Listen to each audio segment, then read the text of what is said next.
East বেঙ্গলের অনুষ্ঠানে ক্ষোভ উগরে দিলেন মুখ্যমন্ত্রী মমতা বন্দ্যোপাধ্যায়। বললেন, আমার একটা ক্ষোভ আছে, ভুল বুঝবেন না।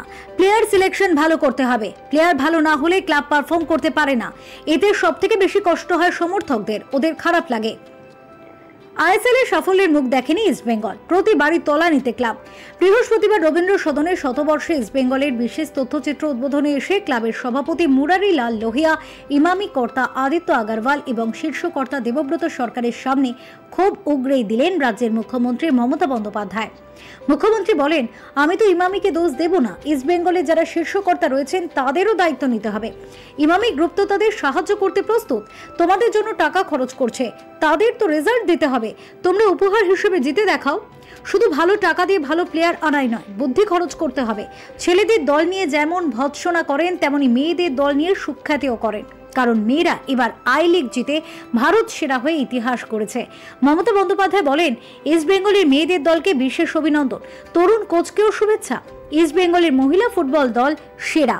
মুখ্যমন্ত্রীর হাতে ট্রফি তুলে দেয় ইস্ট বেঙ্গলের মেয়েদের ফুটবল দল। ইস্ট বেঙ্গলের মেয়েদের এই সাফল্যের জন্য ক্লাবকে 50 লক্ষ টাকা আর্থিক অনুদানও দেন মুখ্যমন্ত্রী। ইস্ট বেঙ্গল যখন খুব খারাপ অবস্থা ছিল, আইএসএলে যাবার কোনো ব্যাপারই নেই, তখন আমাকে নিতুতলা এসে বলল যে কি হবে। আমি কাউকেই খুঁজে পাচ্ছি না, তখন টাইম নেই হাতে, 2-3 মাস টাইম ছিল। তো আমি বললাম, এখানে ইমামি গ্রুপ তো খুব অ্যাড করে, আমি দেখেছি ওদের তেল টেল অনেক কিছুই আছে, ক্রিম টিম থেকে শুরু করে, তারপরে মশলা টশলা। শেষকালে আমি একদিন রিকোয়েস্ট করলাম একজনের থ্রুতে যে ওরা কেন একটা ক্লাব নিচ্ছে না। আজকে তো সজ্জন জিন্দাল থেকে শুরু করে, আম্বানি থেকে শুরু করে, আদানি থেকে শুরু করে সবাই ক্লাব করছে, তো আপনারাই বা ক্লাব করবেন না কেন? আপনারা ইস্ট বেঙ্গলটাকে নিন। কিন্তু আমার একটা ক্ষোভ আছে, সেই ক্ষোভটা হচ্ছে, for your information, don't misunderstand मी। देखो, आप लोग बहुत मदद किया है, लेकिन आपको अगर आगे बढ़ना है ना, तो चुन के जो खिलाड़ी होता है उसको चुनना पहले से ठीक करके रखना है। खिलाड़ी अगर अच्छा नहीं होगा तो कोई खेला में वो कंपटीशन में अच्छा नहीं करेगा। इसके लिए जिसको सबसे ज्यादा दुख होता है वो समर्थक को, सपोर्टर को। अगर हमारा बंगाल का कोई क्लब अच्छा करे तो मेरे को बहुत खुश आ जाता है। कोई मेरे को पूछता है, आप कौन का सपोर्टर है? हमारा बंगाल का सपोर्टर है, जो भी करेगा हम उसको साथ है। तो अगर वो लोग कर सकते हैं तो आप लोग क्यों नहीं कर सकते हैं? और इसमें खाली इमामी को हम गलती नहीं देगा, गलत उन्होंने नहीं किया। ईस्ट बंगाल क्लब का जो ऑर्गेनाइजर लोग है, इसको भी आगे बढ़ना है। आज के আপনাদের অহংকার এনে দিয়েছে ইস্ট বেঙ্গল ক্লাবকে আপনাদের মহিলা টিম। আমি তাদের কোচকে my special congratulation to my young coach, এবং ইন্ডিয়ান উইমেন লিগে যে জয়ী হয়েছেন আমাদের, বিশেষ করে ইস্টবেঙ্গল মহিলা ফুটবল দেশের মধ্যে তারা সেরা হয়েছেন, তার জন্য তো অনেক অভিনন্দন আছে। এছাড়াও এশিয়ার সবথেকে বড় খেলা যেটা আগামী দিন হবে, মেয়েদের ফুটবল বড় tournament AFC women's championship league খেলবেন। আমি নিশ্চয়ই আশা করব আপনারাই জিতিয়ে আনবেন, জয় ছিনিয়ে আনবেন। Advance congratulation for that. খুব পার্টি একজন মানুষ যে নিজের হৃদয় দিয়ে চলে, হৃদয় দিয়ে ভাবে, এরকম একটা মঞ্চে এরকম স্মৃতিচারণা বা এরকমভাবে মানুষকে রেকগনাইজ করা, এটা বোধহয় দিতেই পারে। আমি অন্য কোনো রাজ্যের কোনো মুখ্যমন্ত্রীকে এরকমভাবে মানুষকে ধরে রাখতে দেখিনি, মনে করতে দেখিনি। আমার কাছে এটাই বিরাট। আমাদের সবার ঐকান্তিক চেষ্টা থাকে ফুটবলটাকে আরো কি করে এগিয়ে নিয়ে যাওয়া যায়। তবে আমার মনে হয় আমার একবার জমির সাথে কথা বলতে হবে। উনি যে জমিটার কথা বলেছিলেন সেটা এআইএফএফকে দিয়েছিলেন, জমিটা ফুটবলের জন্য দিয়েছিলেন, কিন্তু জমিটা সম্পূর্ণভাবে দেওয়া ছিল অল ইন্ডিয়া ফুটবল ফেডারেশন। সেটা ক্রিকেটের জন্য চলে গেলে সেটা একটা বড় লস বাংলার ফুটবলের।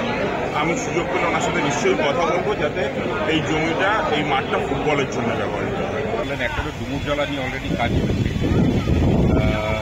এটা অলরেডি আন্ডার প্রসেস আছে, কারণ আমরা ডিজাইনও সাবমিট করেছি, জাস্ট অ্যাপ্রুভালের জন্য আমরা ওয়েট করছি। আর দ্বিতীয় প্রপোজাল যেটা ছিলেন সেটা খুবই সুন্দর, কারণ একটা যদি সেকেন্ড স্টেডিয়াম তৈরি হতে পারে তার থেকে ভালো কিছুই নেই, বাট সেটা সময় সাপেক্ষ, তার জন্য এখনও কোনো কথাবার্তা শুরু হয়নি, বাট অসাধারণ প্রপোজাল। এইচইএম আছে সিইডি যে 2025 এবারের মতো, নির্বাচন তখন সময় বলবে। দেখুন, উনি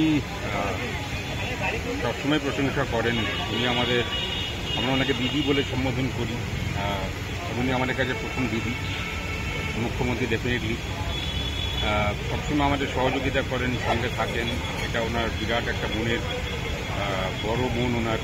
বাট যেই প্রপোজাল দিলেন সেটা যদি আমরা করে উঠতে পারি, ডেফিনেটলি বাংলার ক্রিকেটের জন্য অনেক উন্নত। ইস্টবেঙ্গলের সঙ্গে একটা ইতিহাস জড়িয়ে আছে, যেটা ডকুমেন্টারির মাধ্যমে সারা বাংলার মানুষের কাছে আস্তে আস্তে ছড়িয়ে পড়বে। বাট আমি নিজে ইস্টবেঙ্গলে খেলেছি 4 বছরই অধিনায়ক ছিলাম, আমি জানি এই ক্লাবের আবেগ।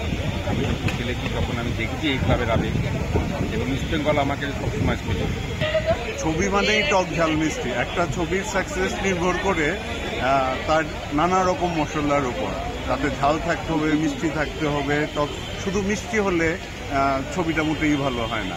আজকে আমাদের 100 বছরের যে তথ্যচিত্র প্রখ্যাত পরিচালক গৌতম ঘোষ তৈরি করেছেন, তার প্রথম চিত্রায়ন, সেখানের উদ্বোধনী অনুষ্ঠানে উপস্থিত ছিলেন মাননীয় মুখ্যমন্ত্রী শ্রীমতী মমতা বন্দ্যোপাধ্যায়, এবং তিনি আমাদের সদ্য ভারতজয়ী মহিলা দলকেও উৎসাহিত করেছেন। তাদের বেটারমেন্টের জন্য একটা 50 লক্ষ টাকাও উনি সাপোর্ট হিসেবে দিয়েছেন।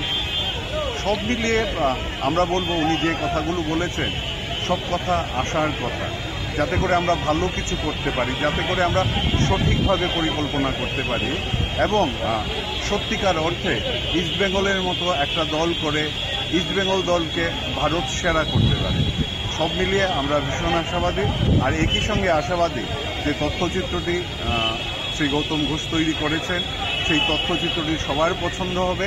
এবং এই তথ্যচিত্রটি কিন্তু আগামী 28 তারিখ থেকে 4 মে অবধি প্রত্যেক দিন নন্দনের হল নাম্বার 3-তে সন্ধ্যে 6টা থেকে দেখানো হবে। আমাদের এই প্রিয় চ্যানেলের মাধ্যমে সবাইকে, রাজ্যবাসীকে আমরা আমন্ত্রণ জানাবো, আসুন এই যে তথ্যচিত্র, যে ইতিহাসের সাক্ষী তথ্যচিত্র, তার অংশ হয়ে থাকে। East Bengal, we all love East Bengal so much. We want to see East Bengal all the time winning matches and trophies. But it's unfortunate this year it did not happen. So we hope and pray for better luck next coming season. Bureau Report, Channel 10.